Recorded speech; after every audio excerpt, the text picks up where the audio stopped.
Last week I talked about the worst Disney games that were 8-bit, and now it's time to talk about the worst Disney games from the 16-bit systems.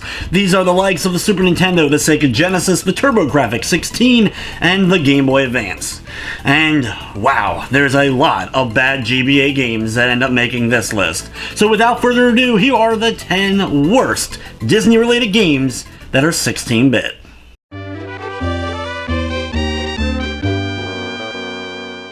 Kicking off this list is Treasure Planet for the GBA. It had an isometric view and used the Game Boy Advance's movie capabilities pretty well with its cutscenes, but it's the controls that kill this one. The fact is, you could only move in one direction at a time, no diagonal directions, and this made movement really awkward. You had to come to like a complete stop, and then change the direction to get your character to move again. This led to really bad platforming segments and clunky action segments. Heck, there's even some driving segments that just make this game a chore to play. Treasure Planet, an example of why Disney wasn't that great on the GBA.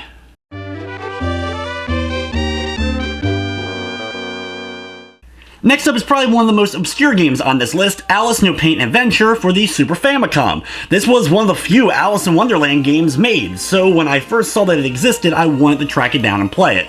Unfortunately, what it boils down to is a storybook that you can kind of interact with, click on some things in the background, but it's not like a good fun adventure game where there's a lot of depth or inventory puzzles or something to keep you interested. It's really just click on a few things and then move on to the next scene. There is some coloring involved where you can just pick a scene and then basically color it, but this is no Mario Paint by any means. While unfortunately there aren't many Alice in Wonderland games, this one really isn't worth tracking down.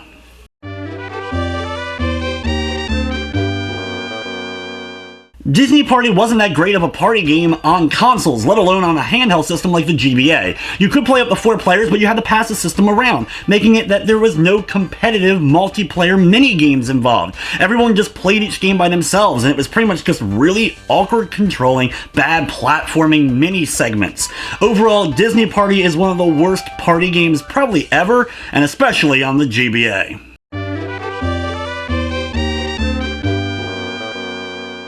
I don't know what it was about the GBA 3DS games they tried to do, but none of them seemed to really get this formula right to make a solid platformer. Cinderella Magical Dreams is another example of this. You get to play as both Cinderella and as the mice, performing chores as Cinderella, jumping over some household hazards, grabbing a water bucket and taking it back to another area, and even some auto-scrolling levels later on. You do get to play as the mice, which improves the game a bit. You have some boss encounters and some okay platforming at best, but with bad hit detection and bad landing detection, this just becomes, well, a chore to actually finish.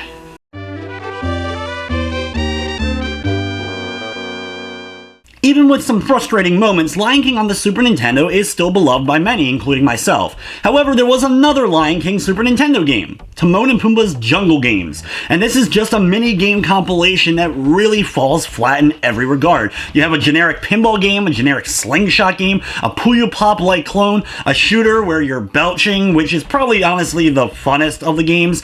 Overall, minigame compilations in Disney just don't seem to go well, as we saw with Hunchback of Notre Dame for Game Boy.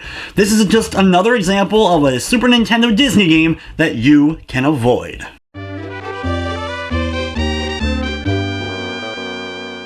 With a concept like Peter Pan, you think you can make a decent game out of it, flying through Neverland and battling pirates. But what we end up getting is Peter Pan Return to Neverland, with some awful, absolutely awful flying mechanics, characters getting stuck, and then when you go to the actual ground and have to platform and attack, things get even worse. Has really slow animations, bad hit detection, and pretty much everything you don't want to have in an action platform game. Peter Pan Return to Neverland is another example of an awful GBA game.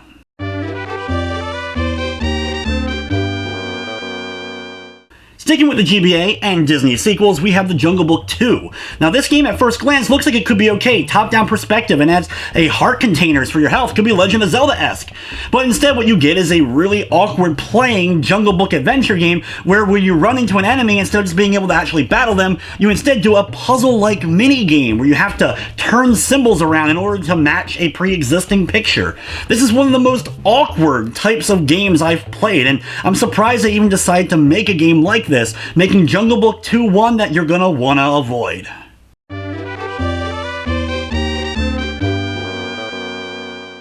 Darkwing Duck is one of my favorite Disney cartoons ever, and the game on the NES is a classic. The TurboGrafx version of Darkwing Duck, though, not so much. Has some really irritating music, bad platforming and action, and just overall awful level designs. There really isn't a whole lot about Darkwing Duck on TurboGrafx that makes it enjoyable. Sure, it's not the worst playing game on that system, but it's definitely the worst game with the Darkwing Duck name.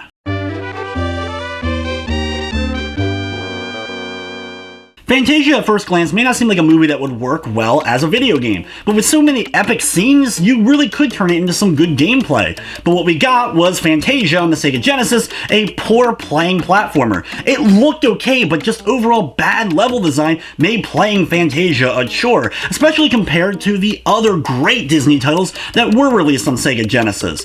Overall, Fantasia is one of the worst Disney games ever made.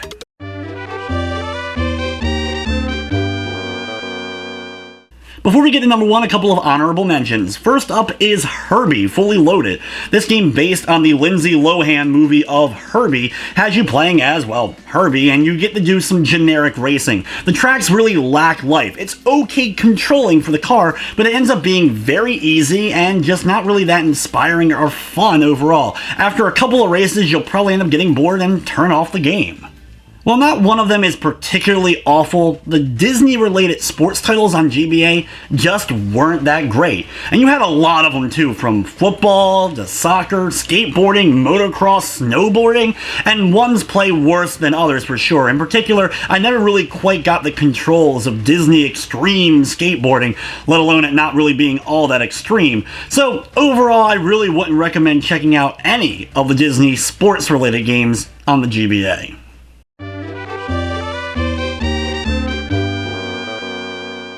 For number 1, you're immediately going to think, well, of course, that game shouldn't be good because of what it's based off of. But just because something's based off a poor license doesn't necessarily mean that it should be a bad game. The developers easily could turn anything into a great game if you really try hard enough.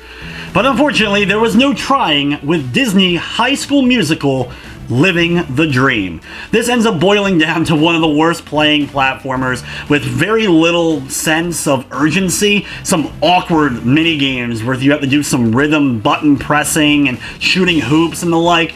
Overall, yes, there shouldn't really be that great of a High School Musical game, but they could have done better than High School Musical Living the Dream on GBA.